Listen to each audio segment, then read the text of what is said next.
గీతతో కోట్ల మందికి దారి చూపించిన అతనికన్నా గురువెవరు?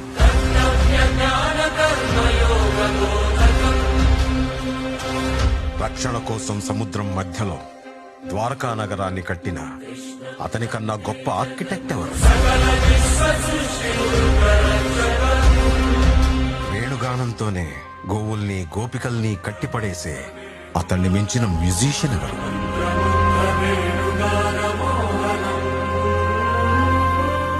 ధర్మం కోసం యుద్ధం చేయమని చెప్పిన అతన్ని మించిన వీరుడెవరు?